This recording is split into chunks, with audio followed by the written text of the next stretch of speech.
Bien, vous êtes tous les deux dans le levier routier de la politique, vous avez tous les deux pas mal d'expérience en matière de scrutin. Vous la sentez comment cette élection? Redoutez-vous une forte abstention? Et on évoque un taux de participation qui pourrait être inférieur à 50%. Oui, je vais répondre en premier. Effectivement, ça c'est le constat qu'aujourd'hui toutes les analyses font.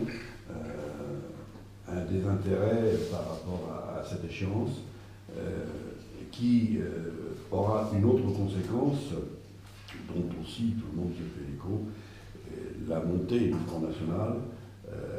On leur donne aujourd'hui 30% d'intention de vote au premier tour, c'est énorme. Cela résulte d'une situation nationale qui n'est pas favorable aujourd'hui à notre pays, dans le domaine du chômage, dans le domaine de ce sentiment d'insécurité que l'on a, et puis cette absence de perspective pour l'avenir de notre pays. Il est vrai que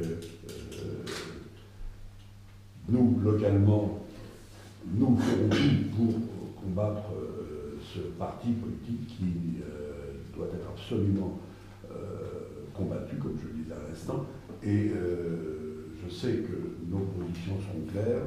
Ce sera pour ma part, bien que je ne sois pas dans ce cadre-là chef d'un parti politique, mais responsable comment dirais-je, je cherche le terme, d'un groupement d'élus, je ne pourrais pas donner de consigne de vote, mais ce sera tout sauf le parti de Marine Le Pen. On reviendra sur cette question juste après. Essayez de rester sur la thématique à chaque fois, sur l'abstention, la crainte de l'abstention. Moi, je pense que dans l'histoire, un scrutin n'est jamais fait d'avance. Et en même temps, il y a des constantes dans l'histoire. La question n'est pas d'examiner ce scrutin à la lumière du scrutin précédent. Et le scrutin de 2011, il y a eu une très forte abstention. La question, c'est comment faire en sorte que nos concitoyens s'intéressent à ce scrutin. Comment est-ce que nous, vous, les militants, toutes celles et ceux qui se préoccupent des valeurs de la République, ont envie, participent à ce que les citoyens s'intéressent à ce scrutin, parce que c'est une élection locale, une élection qui concerne nos concitoyens de la naissance jusqu'à la fin de vie. Et quand on explique, quand on fait de la pédagogie, quand on va à la rencontre des habitants, c'est-à-dire quand on fait campagne, et aujourd'hui je constate que nous sommes un peu seuls dans cette campagne en Loire-Atlantique, eh bien on peut, non pas convaincre les gens, mais les inciter, leur dire que c'est utile de voter. Et puis quand on a vécu ce qu'on a tous vécu au début de cette année en France, je pense que ça doit motiver, au-delà de l'émotion de descendre dans la rue, et évidemment c'était un moment tout à fait exceptionnel de rassemblement des Français. Et au-delà de ce geste symbolique, il y en a un qui est encore plus fort que les autres en matière dans notre République, parce que le droit de vote n'est pas qu'un droit, c'est un devoir. Et donc je pense qu'on a tous intérêt à... Et vous, médias, occupez un rôle important, et d'ailleurs je vous remercie de ce que vous faites ici, parce que ça contribue à informer nos concitoyens sur l'utilité de ce vote. Emmanuel. Alors la réforme dans sa partie redécoupage a été qualifiée de tripatouillage par la droite. Aujourd'hui, que pensez-vous du résultat en Loire-Atlantique? Son redécoupage va-t-il plutôt servir à la gauche, plutôt à la droite? Et les électeurs surtout vont-ils y comprendre quelque chose? Si on pense que la parité n'est pas qu'un cache-misère, comme vous disiez, M. Dejean, samedi dernier, ou que c'est véritablement le signe de l'égalité, si on pense que l'égalité c'est aussi de mieux répartir la représentation et que chaque élu puisse finalement représenter un nombre d'habitants qui soit équivalent au moins sur un territoire départemental de la France, eh bien c'est un progrès, ce n'est pas un tripatouillage. Et ça c'est du progrès en termes d'égalité. Moi je retiens évidemment plutôt cette volonté d'égalité qu'a manifesté le gouvernement en réformant ce scrutin. J'observe, s'agissant de la parité, que c'est une bonne chose. J'observe que les choix qui sont essentiellement des choix démographiques pouvaient se justifier dans la mesure où nous avons des cantons dont une distorsion est importante. C'est quasiment de 5 000 à 50 000. c'était vrai, il fallait. Mais néanmoins, je ne suis pas d'accord, tout à fait d'accord avec mon voisin en face, car nous avons eu quand même le sentiment que dans ce cadre-là, il y a eu du tripatouillage électoral. J'en veux pour preuve certains cantons, prenons par exemple celui du canton, le beau canton de Blain aujourd'hui, qui part du Gave jusqu'à Saint-Étienne-de-Montluc. Je prends le canton de Saint-Brévin, qui va, en un jeu de mots, de la mer à la montagne, sans cohérence territoriale. On a sur un certain nombre d'exemples de la sorte, et puis sur les cantons urbains, quelques découpages. On cherche l'intérêt, enfin, on va dire l'intérêt est évident, il est essentiellement politique. Mais je voudrais revenir quand même sur un point, et la rejoindre Philippe Roualet, à ce sens que nous avons, nous, aujourd'hui, un gros travail pédagogique à faire au regard de cette réforme. Il faut que sur le terrain, nous relayions ces informations, que nous informions nos électeurs de l'importance des enjeux de cette élection, qui est une élection d'élus de proximité. Le conseiller départemental demain représentera encore et toujours un territoire, des habitants, des enjeux, et il faut absolument que chacun en soit conscient et se déplace effectivement pour répondre à cette obligation de vote. Merci. Yann? La réforme de la décentralisation, elle a été vendue entre guillemets, en partie notamment pour faire des économies d'échelle. On se retrouve avec 2 fois moins de cantons, mais 73 élus en plus au total. Est-ce que c'est cohérent ça? Nous regrettons aussi, nous le signalions dès le départ, pour ce qui concerne la Loire-Atlantique, c'est 3 élus de plus. Vous me direz, c'est peut-être pas beaucoup, mais sur un mandat, ça fera 500 000 euros de plus. Et pour ce qui nous concerne, nous avons choisi, dans le cadre de l'exercice prochain, si nous devions arriver aux affaires, de réduire les indemnités des élus, de faire également qu'il y ait une astreinte obligatoire au regard de ces indemnités, pour au moins contenir l'enveloppe dans un premier temps, considérant qu'il appartient aussi aux élus de contribuer à réaliser des économies sur le fonctionnement de Une réduction de combien en pourcentage? Vous avez un chiffre précis? En gros, ça fait à peu près 5%. 5%. Monsieur Roualet, sur cette question. Si dans une république et dans une démocratie, on ne retient une réforme aussi importante que la réforme territoriale, que cet aspect que vous évoquez, évidemment, je considère que c'est regarder notre démocratie par le petit bout de la lorgnette. Ça n'est pas accessoire, c'est important, mais la réforme territoriale, c'est un ensemble. Et pour moi, d'ailleurs, le point essentiel de cette réforme territoriale, c'est la réforme des régions, c'est le découpage des régions. Nous sommes passés de 24 à 13 régions, donc c'est considérable comme effort. Donc considérons les choses dans l'ensemble. On aurait pu avoir effectivement 29 cantons en Loire-Atlantique, ça n'aurait pas été très différent au fond. Bien, il y a aussi le fait que le département démographiquement évolue.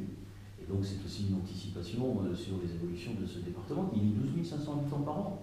Et donc le nombre d'élus par habitant dans ce département est inférieur à bien d'autres départements. Donc ayons quand même une vision nationale de cette question. Et surtout, moi je le dis, je le répète sans arrêt, c'est vrai que Nicolas Sarkozy, quand il était président de la République, a passé son temps à dire que les élus étaient trop nombreux, qu'ils coûtaient cher, et que c'était pour la France une charge. Eh bien non, moi je considère, je continue de considérer que dans un pays démocratique comme la France, les élus, ce n'est pas un problème, c'est une solution. C'est une solution dans toutes les communes de Loire-Atlantique. Ce sont des dizaines de milliers d'individus comme vous et moi qui participent à la vie sociale, qui participent à la vie démocratique et qui s'engagent pour le bien-être de nos concitoyens. Voilà la vision, moi, que j'ai de la démocratie. Alors, vous parlez... Oui, on a 2 minutes. Effectivement, j'entends bien les propos de nos voisins, mais aujourd'hui, pour quelles compétences? Alors, on va revenir sur cette question. Oui, on va quand même un débat. On va revenir sur la compétence. Je reste, vous parliez de la représentativité des élus, et je vais revenir sur la parité. En effet, c'est une des réformes de ce scrutin, c'est le binôme. Mais est-ce que c'est quand même pas un terrible constat d'échec, autant pour la droite que pour la gauche? Je crois que sur les 4035 conseillers généraux sortants, il y a 720 femmes actuellement. Donc en effet, je reprends ce terme de cache-misère. Je vous ai piqué. Est-ce que c'est... non, mais pas du tout. Mais est-ce qu'en effet, il n'y a quand même pas un vrai souci de ces élections, ces assemblées départementales qui n'étaient absolument pas paritaires? Mais c'est pour ça qu'on a souhaité y apporter une réponse positive. C'est un scrutin unique au monde. Et à mon avis, il servira d'exemple parce qu'il est à la fois, il garantit à la fois la proximité, scrutin binominal, donc des élus sur un territoire, il garantit l'égalité, puisqu'en France et dans nos départements, chaque élu représente un nombre à peu près équivalent, à plus ou moins 20% d'habitants, et il garantit l'égalité la plus parfaite, la parité totale. Il n'y aura pas 32 hommes et 29 femmes, 31 hommes et 31 et 31. Parce que la loi vous l'impose. Mais monsieur Dejean, nous avions, en 2011, déjà présenté beaucoup de candidats. Et nous avions un nombre d'élus. Il n'y avait aucune femme dans le groupe que représente aujourd'hui M. Meunier. En 2011, zéro femme. Zéro. Aucune femme. Aucune femme dans le Maine-et-Loire. Bon, en Loire-Atlantique, nous sommes aujourd'hui à 24%. C'est pas l'égalité. Donc c'est pas pour ça. Et on n'a pas de leçon à recevoir sur cette question. Ça n'était pas un choix sexiste pour autant, c'était le résultat d'une volonté, à l'époque, je n'ai pas participé à cette délibération, à cette désignation, mais mes prédécesseurs avaient choisi les élus les plus en vue pour conduire cette mission à l'occasion, à cette époque. Aujourd'hui, la situation est totalement différente. Nous avons répondu à l'obligation de la loi, mais au-delà de ça, c'est une volonté qui était déjà affichée dans le cadre du groupe. Nous avons réussi à constituer nos 31 binômes, je le précise bien, je pense que nous sommes d'ailleurs les seuls sur le territoire départemental à avoir 31 binômes s'inscrivant sous l'étiquette du groupe Démocratie 44, donc avec 31 hommes, 31 femmes, qui représentent des territoires où beaucoup ce sont des élus, des gens en vue sur ce territoire, avec une volonté réellement affichée de couvrir ce territoire, d'optimiser chaque partie de ce département. Merci. Emmanuel? Une question sur l'avenir des assemblées départementales. On est dans un département qui a une métropole qui monte en puissance. Pour vous, est-ce qu'il y a une couche de trop dans le millefeuille? Laquelle? Et aucune majorité n'aura le courage de simplifier l'organisation territoriale? La majorité est en train de simplifier l'organisation territoriale. Moi, je révoque toujours ce terme de millefeuille, parce qu'encore une fois, il laisse à penser que tout le monde fait tout et n'importe quoi et qu'on gaspillerait l'argent public. Moi, je pense qu'il faut que nous fassions des efforts en matière de gestion publique. Il faut éviter les doublons, et j'ai montré l'exemple en Loire-Atlantique. Mais M. Meunier, qui est ici présent, et son groupe me critiquent quand, par exemple, je décide de ne pas financer les voies ferrées. Et des exemples comme celui-ci, j'en ai bien d'autres. Donc, on nous demande à la fois de faire des économies et de nous recentrer sur nos compétences quand le groupe d'opposition ne cesse de revendiquer des investissements qui ne sont pas de notre compétence. Moi, je montre l'exemple. Moi, je fais de la politique par la preuve. Sur l'enseignement supérieur, Audencia, j'ai souhaité qu'on se retire. D'autres exemples viendront plus tard. Sur les voies ferrées. Sur la réforme territoriale, moi, je suis pour que les régions aient la compétence des transports publics.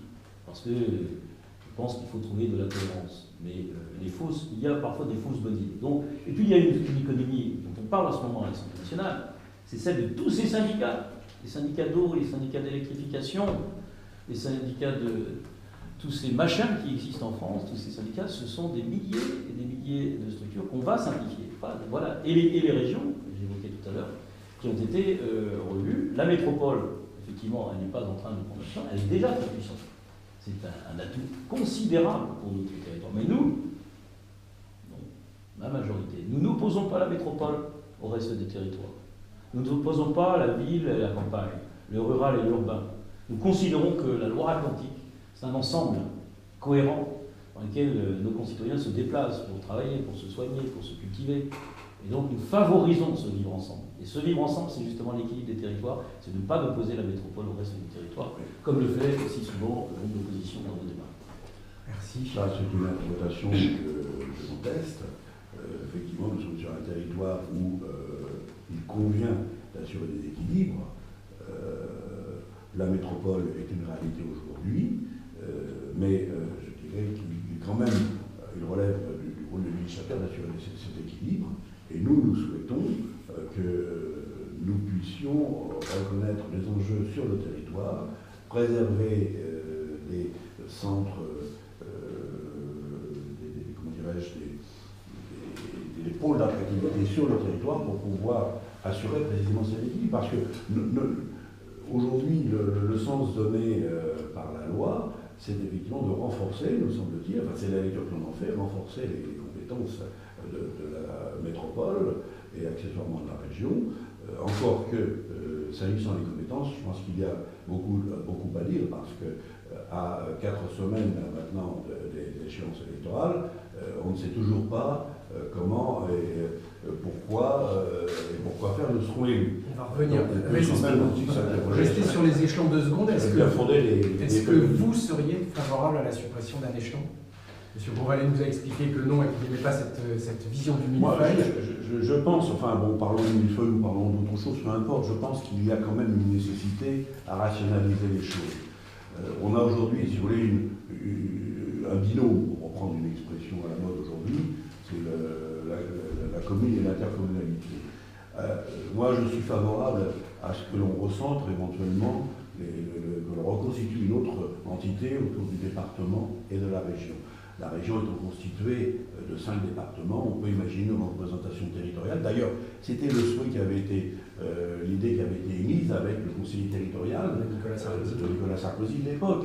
Et on peut imaginer très bien aujourd'hui des élus départementaux, élus au suffrage universel direct, et fléchés, comme ça a été le cas de la maire municipale, pour siéger tantôt dans le cadre du département, tantôt dans le cadre de l'instance régionale. Et nous aurions ainsi une meilleure, à mon avis, représentativité, une meilleure prise en compte des enjeux des territoires.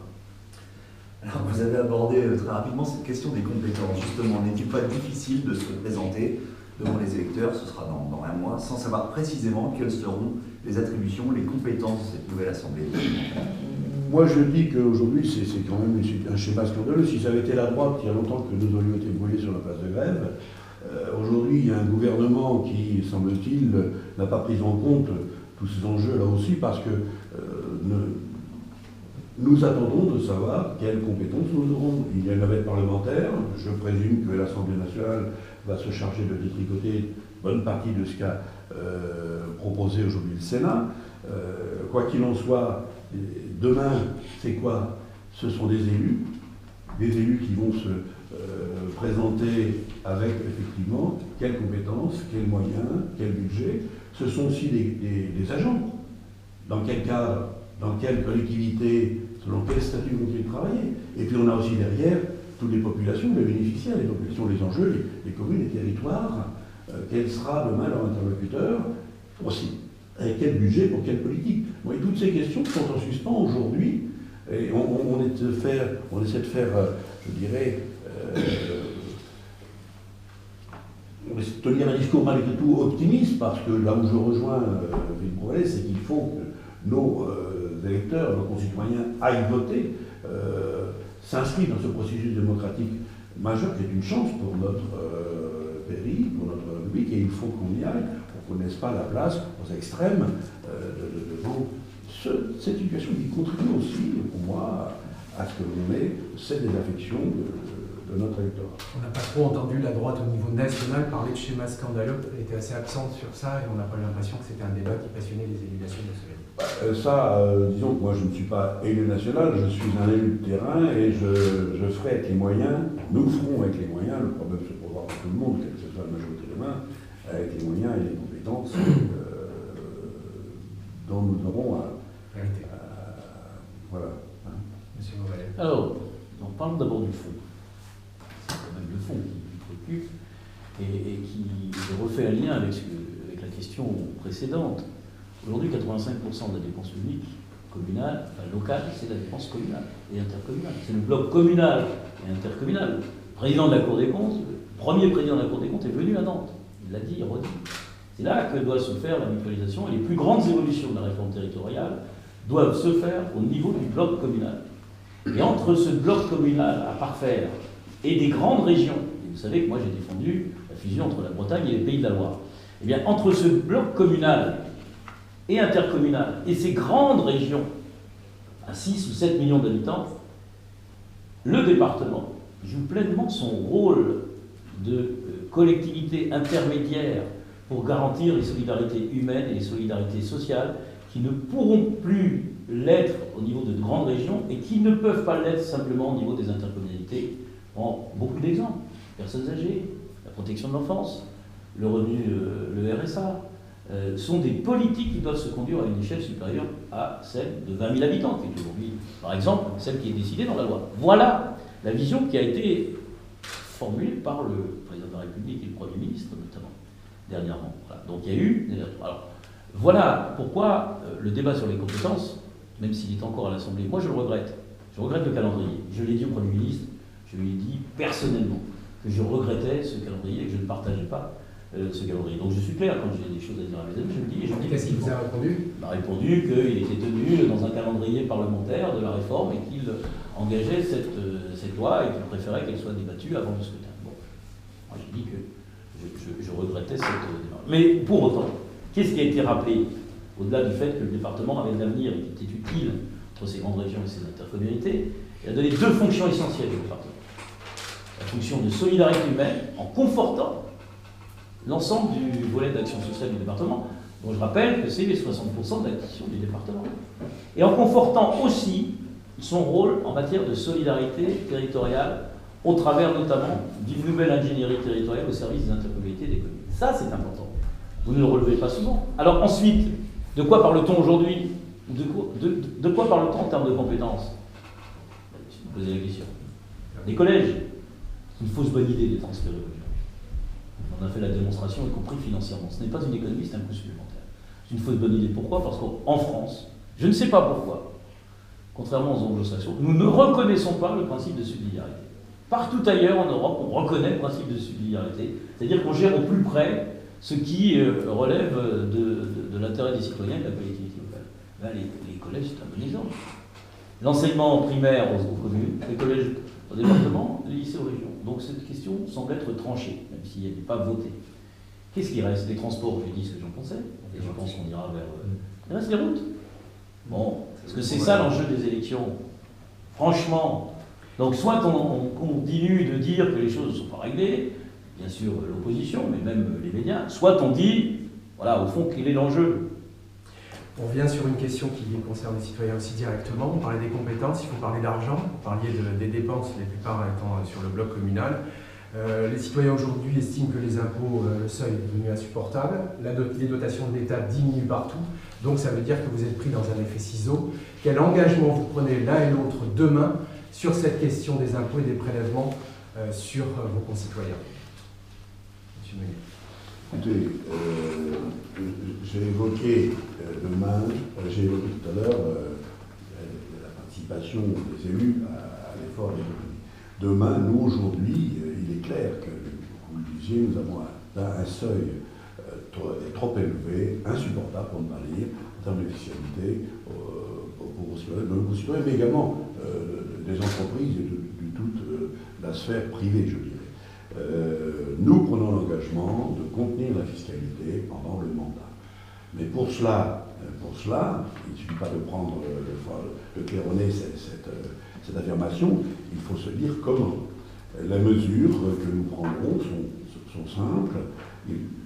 Tout le monde participera à cet effort. Il faudra que nous revoyions le fonctionnement de cette collectivité en mutualisant encore plus, en utilisant... Effectivement, il y a aussi la question, il faut se la poser, et ce n'est pas un gros mot que de se la poser, de revoir s'il est utile de remplacer systématiquement un agent partant en retraite. Il y a là une source d'économie importante. Il y a aussi des économies de structure à travers, je l'évoquais, la mutualisation, mais on a aussi des délégations territoriales sur lesquelles il y a bien des doublons que l'on pourrait recentrer, que l'on pourrait supprimer. Il y a toute une volonté, nous reconcentrer, mon ami, nous recentrer sur nos compétences, ça me paraît aussi une source importante d'économie. Et puis, rappelons-nous que quand même, nous redistribuons des deniers publics, de l'argent public, et nous envisageons de procéder différemment, notamment autour de la notion de projet, plutôt que de soutien des structures. Ça paraît quand même essentiel que demain, nous soyons extrêmement parcimonieux avec cet argent, ces fonds, ces deniers publics, ces fonds publics. Merci. Philippe Grosvalet, est-ce que vous voulez réduire un fonctionnaire sur deux territorial qui partirait? Et alors, je pense qu'à un moment, nos concitoyens doutent de la politique et des politiques. Je pense que la politique par la preuve, qui a ses exigences, je pense que c'est une bonne formule. Et moi, j'en suis un adepte. Je vous ai ramené mes feuilles d'impôt, miennes, aux fonciers locaux, de 2011 à 2015.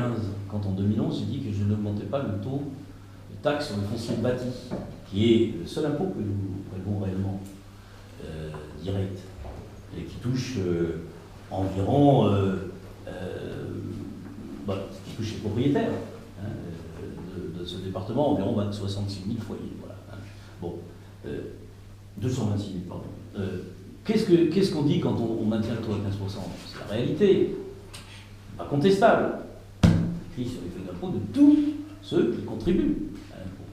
Et quand aujourd'hui je dis, et j'écris, c'est écrit dans nos propositions, dans nos projets, parce que nous avons un projet, eh bien que nous n'augmenterons pas ce taux de fiscalité pendant les 6 années qui viennent, je dis qu'au total, ce taux de fiscalité n'aura pas augmenté pendant 10 ans.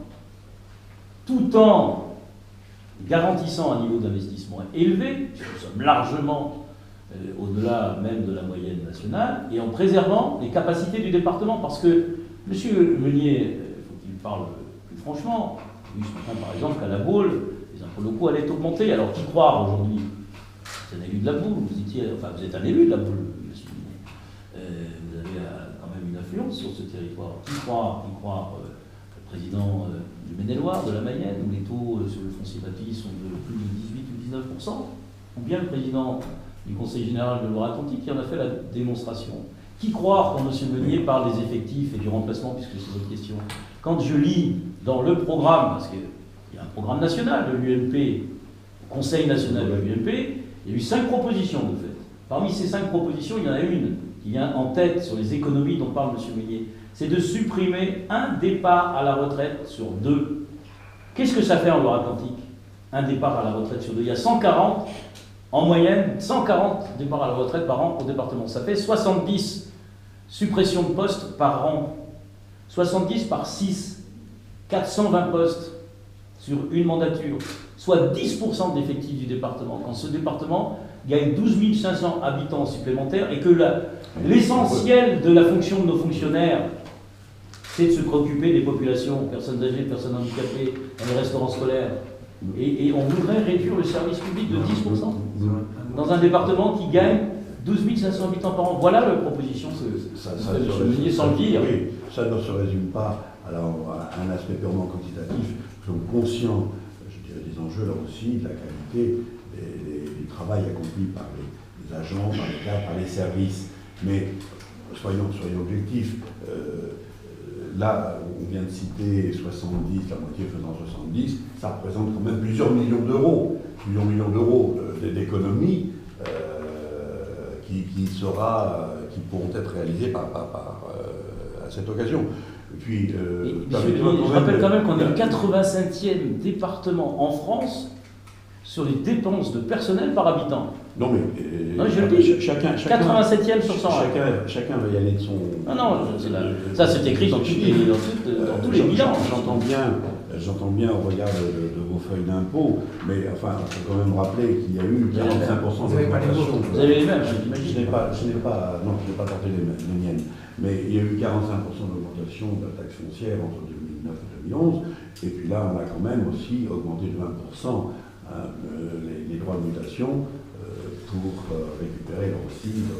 15%, c'est la moyenne des départements de France. Une question à tous les deux. C'est d'autres catégories. Ça veut dire que vous prenez le même engagement là, de ne pas augmenter sur les 6 ans qui viennent. Ça veut dire que si les dotations d'État. Moi, j'ai écrit et j'ai fait.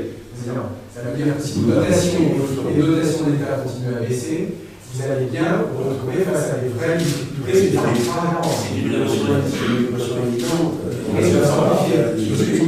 falloir nous recentrer. Nous l'avons codifié, nous continuerons, il faut que nous fassions au minimum 4% d'économie sur les politiques confondues. Voilà, sur le ferroviaire. Mais vous savez, c'est pareil, avec cet inconnu dans l'équation, de savoir quelle compétence et avec quels moyens. non, moi je ne me résume pas. Je ne me résume pas à les 30 000 habitants de restaurants. C'est la situation actuelle, mais nous étions à 14 000 en 2008. Entre 2004 et 2008, le nombre de ça a baissé. Donc moi je suis optimiste. Bon, parce que la situation de la France est en train de s'inverser. Si aujourd'hui les chiffres du chômage, évidemment, ne sont pas satisfaisants.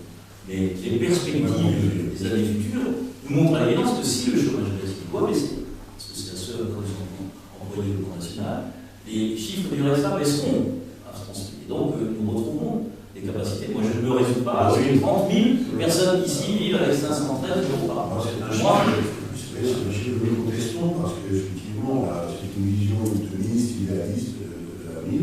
Nous avons des simulations qui font apparaître clairement que ces politiques continueront à gérer le budget de la collectivité. Là aujourd'hui, notamment, entre autres, compte tenu de la diminution de la DGF, nous aurons à nouveau encore des Il y a la différence. Soit les allocataires, les mots importants, soit les allocataires du RSA, ça va créer un budget, soit au travers d'une contribution, nous assurons la solidarité entre nos concitoyens et notamment ceux qui sont. Donc voilà la condition. Moi j'aspire à ce que ce soit une condition que nous continuerons à assurer, que nous assurerons en toute responsabilité. Et ça participe, je ne le dirai pas, et ça participe aussi, il faut quand même, au-delà de cet engagement, il faut quand même que nous puissions aller jusqu'au bout et les financer, car sinon, l'engagement ne servira à rien. Et nous maintenons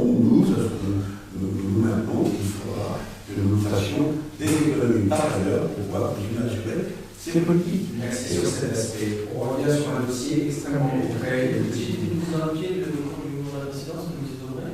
Alors, on est donc, quelle solution et quel calendrier de est-ce que c'est une épine dans le pied? C'est une retard. C'est une situation qui découle d'un recours et donc une décision de justice. Nous sommes dans le public, je respecte les décisions de justice. J'ai fait appel à cette décision parce que je pensais que l'intérêt général n'était pas préservé sur des subtilités du droit de l'urbanisme. Le département, parce que ce projet semblait un petit point par rapport à ce complet, montagne. Moi, j'ai une ambition pour le patrimoine. Une grande ambition pour le patrimoine. On ne va pas simplement conserver. Évidemment, c'est essentiel de pouvoir conserver. Mais pour développer, pour faire partager, pour faire connaître notre histoire, pour développer sur le plan touristique, économique de notre territoire. Parce que même si nous n'avons pas la compétence économique, je crois qu'il faut discuter. Pour autant, nous sommes un animateur et nous avons une compétence. Nous avons un patrimoine. C'est un héritage. Je n'ai pas choisi que le département soit propriétaire de 2 châteaux, de Erano, de ce nom esprit du musée Dobré, bâtiment, etc. Voilà. Donc c'est un héritage. Mais c'est un héritage dont nous sommes responsables. Et moi, je fais fructifier cet héritage, plutôt que de le laisser à l'abandon. Et ce qui est un projet global pour le patrimoine Loire-Atlantique, celui du département en collectivité, largement, le patrimoine de Loire-Atlantique est sous-exploité. Sous-exploité. Donc faisons de ce patrimoine une richesse. Modernisons-le. Et le projet que nous avons présenté devant le patrimoine est un projet moderne. Le projet de bâtiment viendra. Nous sommes à l'étudier et il sera inscrit dans la prochaine mandature. En début de mandature, nous proposons un nouveau projet urbain sur l'architecture, sur le musée de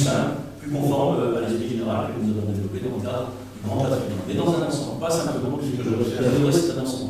ce que j'observe, je vous le dirai, en 2004, quand la majorité est arrivée, bien sûr, on s'est passé d'avoir donné à l'époque, pour les raisons du coût, le projet qui était existant, qui a été conduit par la majorité de l'époque, et il est chiffré à 25 millions d'euros. Il avait été jugé trop onéreux.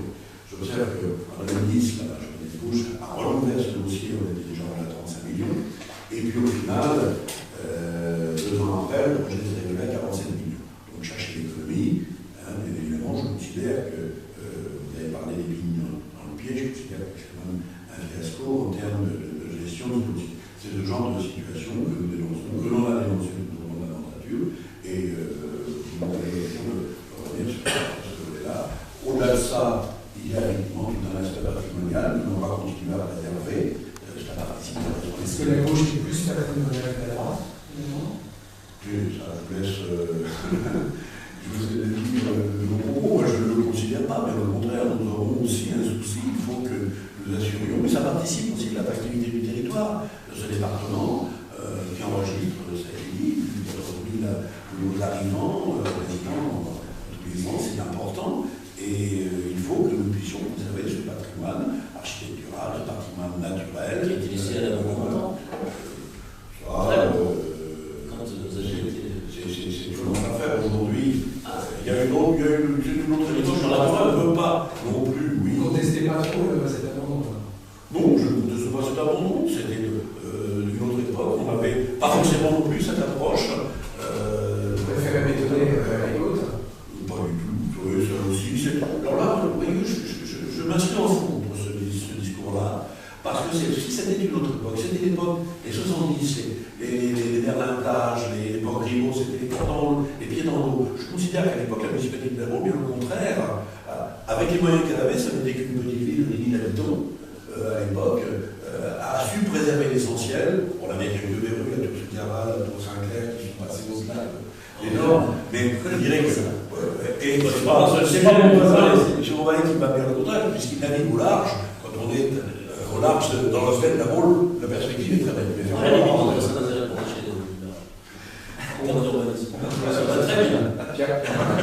Justement, retour à la politique plus politicienne. Philippe Grosvalet, est-il imaginable que vous retrouviez au second tour face au FN? C'est un cas de figure qui semble possible. Quel est votre sentiment Sur le canton, et puis, dans ce cas-là, M.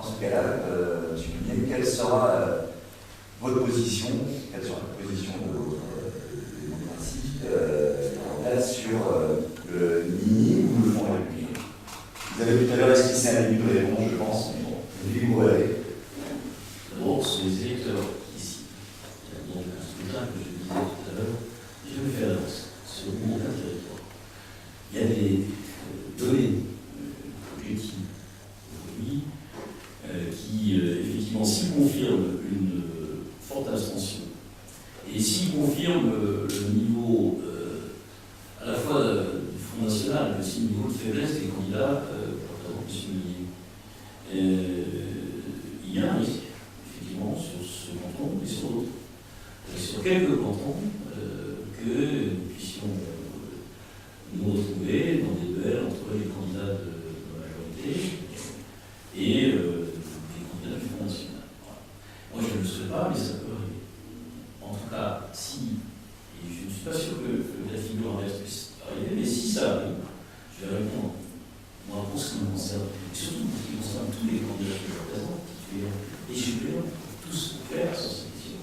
Si le cas de figure se présente, je crois qu'il ne se présentera pas. Vu la configuration de droite, mais comme je dis, ce sont les électeurs ici. Je ne crois pas que ça se produise. Si ça se produit, sans aucun état d'âme, sans aucune hésitation, tous les candidats de Loire-Atlantique, moi le premier, j'appellerai à voter pour le candidat qui défend des idées républicaines, c'est-à-dire le candidat, si c'est le cas, soit d'autres trans, mais si c'est le cas d'un candidat soutenu par M. Millier, je n'aurai aucune hésitation, pas plus que j'ai eu d'hésitation quand j'étais au Chat. Et moi, je vous dis tout à l'heure, nous avons un parti politique, un groupe avec des sensibilités différentes, mais au sein du groupe, les débats déjà survenus. C'est tout sauf le Front National. Alors, si je ne suis pas dans le déni quand je dis ça, car effectivement, je ferai tout pour que le candidat, si c'est le cas, du Front National devait arriver en tête. C'est clair. Et pour ma part, je suis en responsabilité. Ça veut dire qu'à la fin, le Front républicain. Alors, ce terme de Front républicain ne me plaît pas trop parce que c'est aussi une posture, c'est la bonne question de conscience personnelle.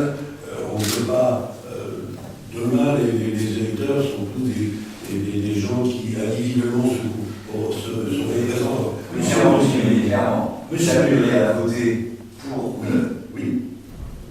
Moi, on peut voter pour le candidat de gauche. Tout sauf le candidat du Front National. Donc vous appelleriez à voter pour moi ou pour moi? Je voterai, oui, je voterai et je l'ai déjà dit, nous l'avons dit, les choses sont claires. Je ne l'ai pas dit comme ça. On ne pourra pas, mais je reste persuadé que chacun sera libre. C'est la problème, oui, il y a une différence. Il y a une différence parce que les candidats, anti-gauche, près de la moitié ne sont pas au Parti Socialiste. Ils ne sont pas encartés, ils n'ont jamais eu d'appartenance politique. Et ils pensent tous sur cette question-là la même chose, parce qu'il y a des choses avec lesquelles on ne peut pas tergiverser, transiger.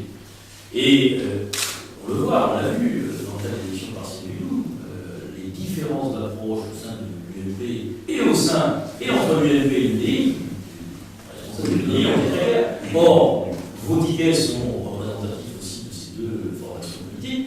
Moi, je crois qu'on ne peut pas tergiverser, transiger sur une question aussi fondamentale. Vous avez une parole assez claire. Il y a pas de monsieur, il n'y a pas de. Non, mais c'est bien ce que je dis. Ça veut dire qu'on aura des soucis, on aura des soucis. Je pense Vous aurez des soucis. Je ne suis pas convaincu que tous vos électeurs auront un comportement.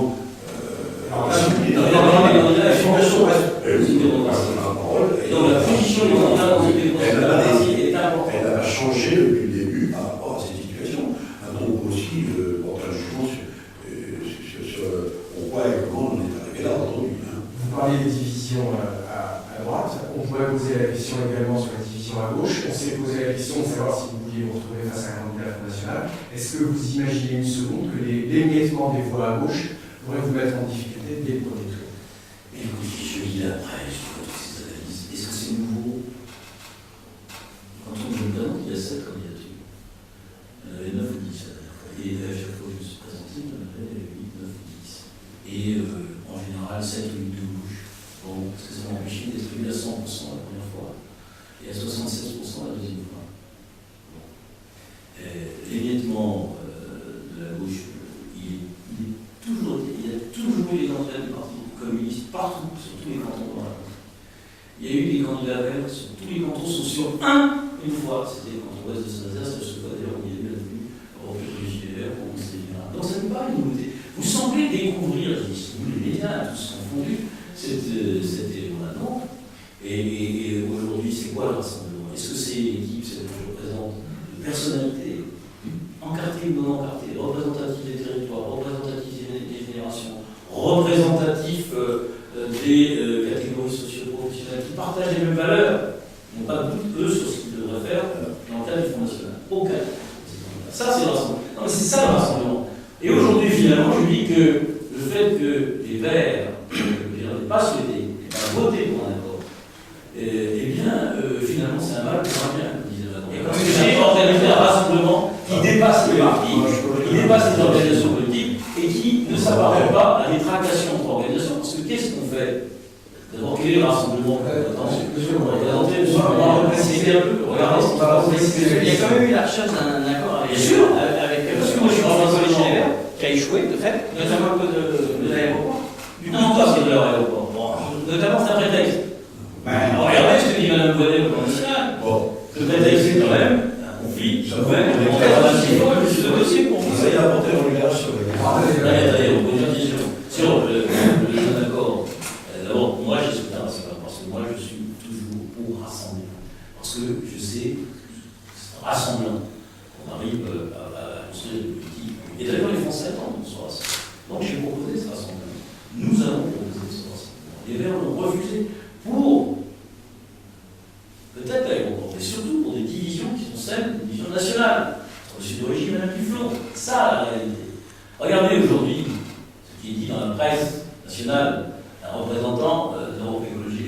porte-parole des Verts à cette élection. Voilà. Moi, je suis pour le rassemblement. J'ai rassemblé. Et le rassemblement que j'ai produit est bien plus représentatif que des tractations entre partis politiques. Il ne faut pas un rassemblement. Alors, vous me permettez, à travers le terme de tractation par parti politique, j'entends bien, il n'y a pas eu de tractation par parti politique en ce qui me concerne.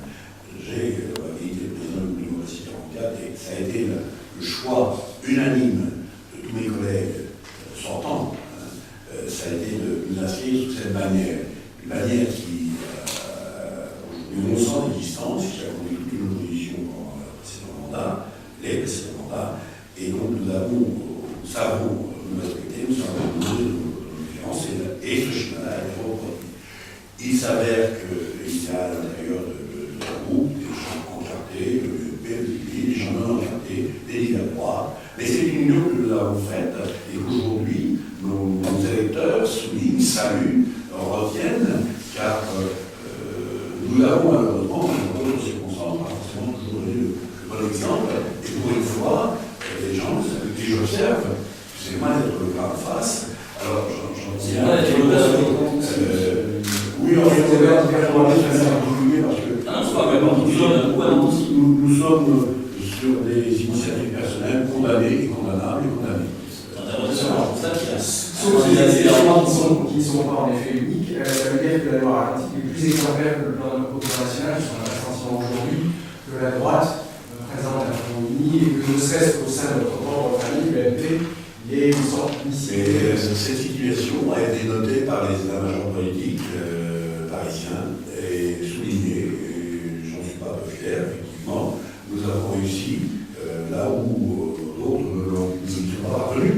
Et puis aujourd'hui, nous avons des candidats qui sont sur le terrain, qui font campagne et qui ont un engagement clairement affirmé autour de nos valeurs, même si nous avons des sensibilités, c'est clair. C'est quand même différent. Face à un rassemblement, attendez, 11 ans d'opposition, c'est pas votre idée, c'est monsieur Gassien. Sans projet, encore. Mais si nous avons un projet, sur les sur un projet, nous savons très bien il s'agit. mais si le final, nous n'avons pas de projet, eux n'a pas de projet, et on sait à quoi s'en tenir. Nous avons une stratégie, nous n'avons pas jugé utile de le sortir trop tôt. Ça participe d'une stratégie de campagne à laquelle nous nous sommes fixés, et nous sommes avec laquelle on ne dérogera pas, ne nous en déplaise. Alors, on arrive pratiquement à la fin. Je vais poser la dernière question à vous, monsieur Louis. Vous dites que vos appareils des deux côtés ont déjà commencé, refait, les calculs. Le département peut-il basculer à droite? Et vous, monsieur Bouvet, comptez sur le redressement éphémère et en partie effacé de la popularité exécutive pour sauver le département à la gauche. Voilà, question intéressante, je suis pour dire. Comment? Écoutez, quand on s'engage dans une compétition, moi je pareil que aujourd'hui, mais j'étais à un moment d'année sportif, et quand on s'engage dans une compétition, on fait pour gagner. Et là aussi, comme toujours, dans toutes les compétitions électorales que j'ai connues, c'était la psychologie. Je pense que nous nous sommes donné les moyens, à travers Jean-Royen, cette union clairement affichée, cette union partagée. Nous sommes donné les moyens dans le choix de candidats, disons les femmes représentatives des territoires, ou élus en place, connus, reconnus, et nous sommes donné les moyens parce que nous travaillons sur le terrain pour mobiliser notre électorat. Nous travaillons, nous menons campagne pour cela. Alors, s'agissant de perspective de victoire, il est vrai qu'avant les élections municipales, nous nous étions posé beaucoup de questions quant à cette perspective. Les élections municipales ont complètement modifié la donne, car on a passé un peu sous silence le fait que la droite et le centre réunis ont regagné beaucoup de communes en France, et dans le département particulier, nous avons gagné 60 communes. Bien sûr, nous n'avons pas gagné les communes emblématiques que sont Nantes, Saint-Nazaire, Saint-Gobain et j'en passe, mais ça a été 60 communes de plus. Or, quand on fait aujourd'hui l'addition, la somme des voix recueillies par nos élus, nous sommes majoritaires dans une bonne proportion des parts de compte. Alors, cela, c'est une donnée chiffrée, c'est une donnée qui est factuelle, reste aussi à transformer dans l'isolat, dans l'urne, avec le choix des électeurs, les 22 et 22. Un optimisme raisonnable. raisonnable. Raisonnable et donc, voilà. Monsieur Convalet. Non, question à poser. Non, mais vous avez sauvé le département. Sauvé. À la gauche, tu l'as invité à la gauche. Sauvé se porte bien dans ce département. Dans ce département, en fait. Dans le département, c'est la question que vous posez. Bien, alors, qu'en est-il? D'abord, la troisième fois je le dis, ce sont les électeurs qui décident. Moi, je fais confiance aux électeurs. Moi, je fais confiance aux électeurs. Bon, parce que, je lui ai dit, nous avons un bilan, 10 années, moi, vous savez, je ne crois pas à cet adage qui dit souvent dans les appareils politiques qu'on n'est pas sur un plan. Je pense que, au contraire, nos concitoyens nous observent, ils nous évaluent, ils nous jugent, ils nous estiment, et donc ils prennent leurs décisions en toute conscience, en fonction des réalités. 10 ans de gauche au département, donc nous avons sorti un document de campagne pour dire ce que nous faisons, parce que je veux rétablir la confiance avec les concitoyens. Et nous avons aussi un projet. Et quand on est candidat, on ne se contente pas, comme le disait M. Bessironi, de posture tactique. Plus tôt on est en campagne sur un projet, et plus tôt, je pense, on est capable de convaincre et de faire en sorte qu'il y ait une attention. Et ce projet, nous l'avons construit avec les habitants. Et aujourd'hui, quand partout dans ce département, dans toutes les. Parce que moi je fais faire une campagne, dans tous ces départements, quand je discute avec les habitants de ce département, ils se retrouvent dans une condition de quoi? Parce que nous les avons construits sur un bilan, sur une équipe et sur un projet que nous avons construit avec eux. Et donc c'est bien naturel qu'ils s'y retrouvent. Voilà la conception que j'ai de la politique. Ensuite, c'est une élection, c'est une démocratie. Les habitants jugeront, mais ce sont 31 élections. Et moi je pense aussi que cette élection a quelque chose de singulier, au-delà des intentions politiques nationales, c'est qu'elles sont aussi la rencontre entre des élus de proximité, quels qu'ils soient d'ailleurs, et les États. Et ça, ce ne sont pas dans les, je vois toutes les cartes qui sont produites en ce moment par les journaux nationaux, même régionaux, ou par les états-majors. D'ailleurs, celle qui a été produite par l'état-major de l'UP, ce n'était pas vraiment attentif, mais qui peut faire aujourd'hui des prévisions de personne. Votre propre parti mettait la Loire-Atlantique dans un tiers qui était en genre et qui pouvait. Mais ça, c'est ça n'a aucune valeur. La vraie valeur, c'est votre la rencontre des habitants et des Je fais aussi 31 campagnes, plus que la mienne. Je rencontre aussi beaucoup de gens, et c'est souvent pas les mêmes que Philippe Convalet, car j'ai aussi des retours extrêmement favorables par rapport à nos engagements et des retours aussi critiques par rapport à la politique qui est conduite pendant longtemps. Donc on ne fait pas la même lecture. Ce sont en fait les électeurs qui trancheront. Et là, pour terminer, juste une précision presque plus technique. Vous êtes là tous les deux pour des raisons bien précises. Vous êtes le président sortant, vous êtes le leader de la majorité, de l'opposition, qui souhaite devenir majorité. Est-ce que l'un et l'autre briderait la présidence si vous êtes en situation de le faire? Monsieur Meunier, est-ce que vous souhaitez, en cas de victoire de votre rassemblement, être le futur président? Et puis, monsieur Convalet, vous me direz si vous souhaitez. Je crois que l'un et l'autre, nous l'avons déjà dit. Dans une équipe, il faut un chef. Aujourd'hui, moi, en qualité de président du Démocratie 44, je conduis cette campagne avec mes collègues. Et disons que demain, mais là encore, soyons modestes et prudents. Demain, si l'occasion se donne, je postulerai pour ce poste de président du Conseil général, c'est évident. Maintenant, en Saline, soit les électeurs nous le diront le 29 mars. Merci. C'est l'ancien gendarme qui parle, le chef. Vous avez pas la culture du chef? Je vois quelqu'un chez vous compliqué. Non, attendez, il y a, on fait la distinction, je ne suis pas un chef. Je représente l'autorité et je suis le leader d'une équipe. C'est un travail d'équipe que. Ça, c'est la volonté. Patrick Maréchal a montré d'une collectivité, d'une majorité collégiale, où les décisions se prennent collectivement, dans une équipe. Et donc, nous avons fait cette démonstration et cet engagement que j'avais pris aussi avec mes collègues, et qui correspond aussi à ma culture et à mon histoire.